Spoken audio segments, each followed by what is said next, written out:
आज जिनके बारे में मैं बताने जा रहा हूं ना आपको, ये भक्त भारत के नहीं है, ये भक्त हैं भारत के बाहर की विदेशी भूमि के, जिनका नाम था प्रोफेसर निक्सन, जो कहा करते थे कि मैं एक नंबर का नास्तिक था और अब दुनिया का सबसे बड़ा अगर कोई आस्तिक है तो मैं हूं। अच्छा, ये चेंज कैसे हुआ? ये थे ब्रिटेन के, और उस समय फ्रांस और जर्मनी के बीच में युद्ध चल रहा था, और जो ब्रिटेन था वो फ्रांस की तरफ से लड़ाई कर रहा था, फ्रांस को पूरी हेल्प कर रहा था। तो ये पायलट थे उस समय, और इनको एक विमान दिया गया और इनकी ड्यूटी लगाई गई कि आपने जर्मनी के एरिया में जाना है और वहां से सारी सूचनाएं हमको लाके देनी है कि उनके एरिया के अंदर क्या क्या हो रहा है। तो ये पायलट थे, और ये जब जहाज उड़ा रहे थे तो इनके साथ दो व्यक्ति और बैठे हुए थे। तो ये जहाज उड़ाते उड़ाते नीचे लाते थे और वहां की सारी जानकारी को लेकर फ्रांस गवर्नमेंट को देते थे, जिससे उनको बड़ी हेल्प मिलती थी। तो जब नेम और फेम मिलने लग जाए ना, तो व्यक्ति के डिजायर्स बढ़ जाते हैं। तो इन्होंने सोचा कि एक दिन मैं ना जहाज और नीचे लाऊंगा और बारीकी से देखूंगा कि इनके इस मिलिट्री एरिया के अंदर क्या क्या है, और ताकि मैं ज्यादा जानकारी लेके फ्रांस गवर्नमेंट को दे सकूं। तो ये अपने जहाज को नीचे लाए, तो जर्मनी की जो आर्मी थी वो भी नीचे से जो है टैंक से बम ऊपर मार रही थी जहाजों पर, और एक बम जो है वो इनके फ्यूल टैंक पे लग गया, जो होता है ना विमान का जहां पे ईंधन होता है, उस पे लगा। पूरे जहाज ने आग पकड़ ली। अब जो है आपको पता ही है कि ट्रेन में आग लग जाए या बस में किसी चीज में आग लग जाए, एक्सीडेंट हो जाए, व्यक्ति के बचने के चांस होते हैं, पर प्लेन में कुछ हो जाए तो व्यक्ति कैसे बचेगा? एक तो इतनी स्पीड में होता है, एयर में होता है, फिर इतनी फोर्स से नीचे गिरेगा।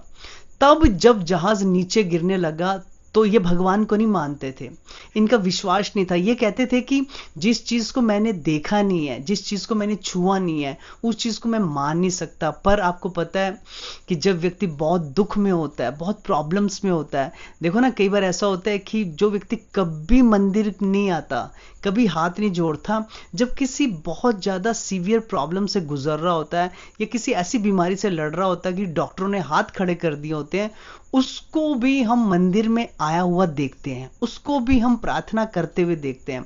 तो निक्सन ने जोर से भगवान को पुकारा कि अगर कोई सर्वशक्तिमान है तो मुझे बचा ले। और इसके बाद क्या हुआ, वो कहते हैं कि मेरा प्लेन क्रैश किया फ्रांस की जो बाउंड्री है उसके अंदर, जर्मनी की बाउंड्री के अंदर नहीं। प्लेन कब मुड़ा, कब बाउंड्री के अंदर आया, उनको पता नहीं चला। तो फ्रांस की आर्मी ने आके निक्सन को उस प्लेन से बाहर निकाला और उनको लंदन शिफ्ट कर दिया गया हॉस्पिटल में। 2 महीने वहां पे कोमा में रहे वो, और जब उनकी आंख खुली, निक्सन बताते हैं, मैंने सबसे पहले ये पूछा मेरे साथ दो मेरे साथी थे उनका क्या हुआ। तब उन्होंने बताया कि वो दोनों आपके साथी तो ऑन द स्पॉट ही मारे गए। तब निक्सन को ये भरोसा आया कि मैंने भगवान को कहा था अगर कोई सर्वशक्तिमान है तो मेरी रक्षा करे, भगवान ने ही मुझे बचाया है, मेरा कोई चांस नहीं था बचने का। तब वहां से, क्योंकि क्रिश्चियन थे, चर्च में गए, और जो उनके हृदय की बहुत सारे क्वेश्चंस थे, क्यूरियोसिटी थे भगवान को लेकर, वहां के फादर से पूछे, जो पादरी होते हैं वहां से पूछे। सेटिस्फाई कोई लेवल उनको अचीव नहीं हुआ, कुछ अच्छा आंसर उनके दिल को सुकून नहीं दे पाया। तब वहीं के ही फादर्स ने और पादरियों ने उनको बताया कि अगर तुमको धर्म के बारे में जानना है तो विश्व का जो धर्म गुरु है, तुम्हें भारत जाना पड़ेगा। तुम्हारे हृदय की धर्म को लेके पिपासा, जो प्यास है, वहीं पे बुझ सकती है। तो निक्सन जो ब्रिटेन के थे, तो उस समय हमारा जो भारत था ब्रिटिश के अधीन था, तो उन्होंने एक लेटर लिखा कि मैं इंडिया जाना चाहता हूं। तो ब्रिटिश गवर्नमेंट ने उनको लखनऊ की यूनिवर्सिटी में एज ए प्रोफेसर बना के भेज दिया।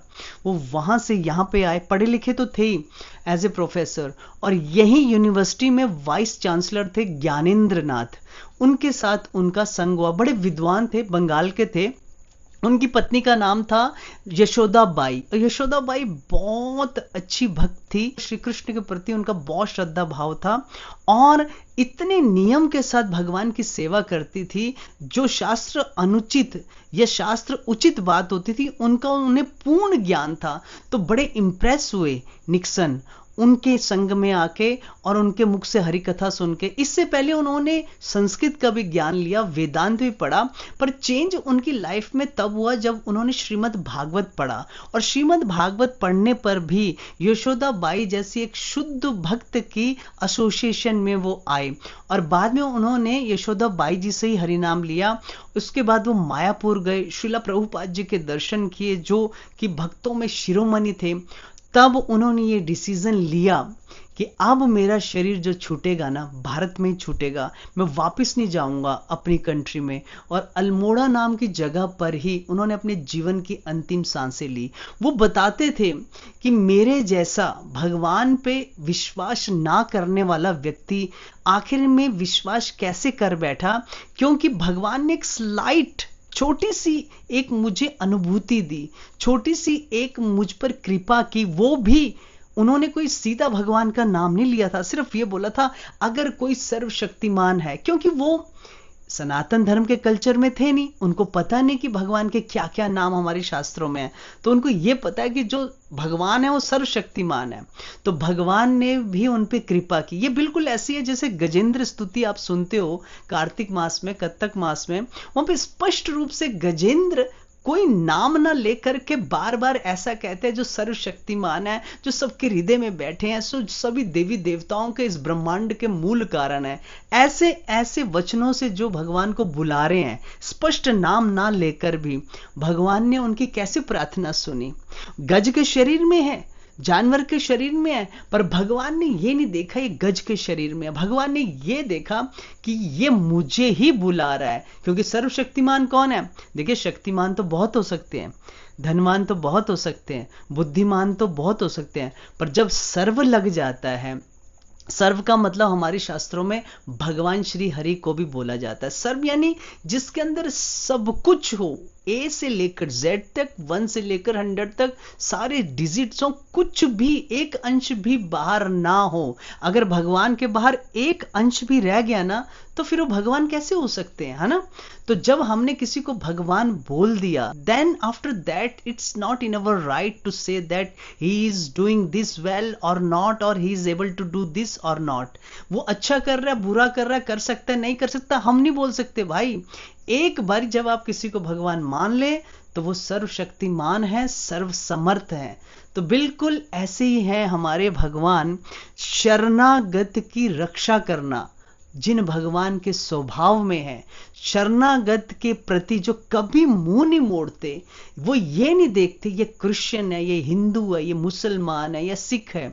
अगर कोई उन्हें हृदय से बुलाएगा ना, आज भी ये नहीं कि द्वापर में बुलाया था, त्रेता में बुलाया था, सतयुग में बुलाया था, आज भी कोई भगवान को बुलाएगा ना, सीधे नामों से बुलाए तो फिर तो बात ही क्या है। कृष्ण, गोविंद, हरि, मुरारी, नारायण, इन नामों से बुलाए तो बात ही क्या है। पर अगर कोई अव्यक्त या ऐश्वर्यमयी नामों से भी बुलाएगा ना, तो भगवान उनकी बात को अनदेखा नहीं कर सकते।